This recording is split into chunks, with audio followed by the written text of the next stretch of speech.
Deuteronomy chapter 19. When the Lord your God has cut off the nations whose land the Lord your God is giving you, and you have dispossessed them and settled in their towns and in their houses, you shall set apart 3 cities in the land that the Lord your God is giving you to possess. You shall calculate the distances and divide into 3 regions the land that the Lord your God gives you as a possession, so that any homicide can flee to one of them. Now, this is the case of a homicide who might flee there and live, that is, someone who has killed another person unintentionally when the two had not been at enmity before. Suppose someone goes into the forest with another to cut wood, and when one of them swings the axe to cut down a tree, the head slips from the handle and strikes the other person, who then dies.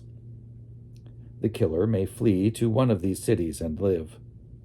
But if the distance is too great, the avenger of blood in hot anger might pursue and overtake and put the killer to death, although a death sentence was not deserved, since the two had not been at enmity before.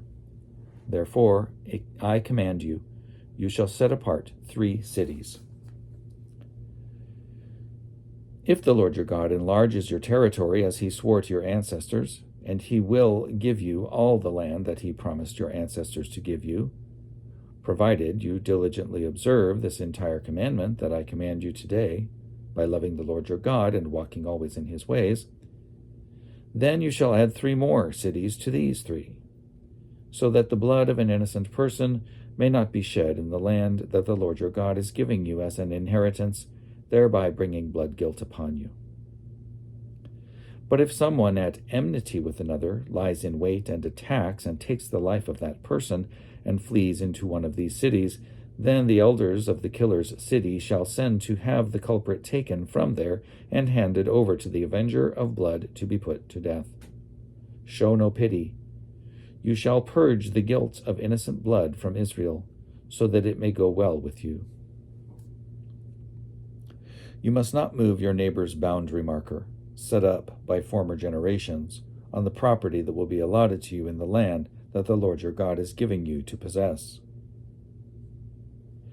A single witness shall not suffice to convict a person of any crime or wrongdoing in connection with any offense that may be committed. Only on the evidence of 2 or 3 witnesses shall a charge be sustained. If a malicious witness comes forward to accuse someone of wrongdoing, then both parties to the dispute shall appear before the Lord, before the priests and the judges who are in office in those days, and the judges shall make a thorough inquiry. If the witness is a false witness, having testified falsely against another, then you shall do to the false witness just as the false witness had meant to do to the other. So you shall purge the evil from your midst. The rest shall hear and be afraid, and a crime such as this shall never again be committed among you. Show no pity, life for life, eye for eye, tooth for tooth, hand for hand, foot for foot.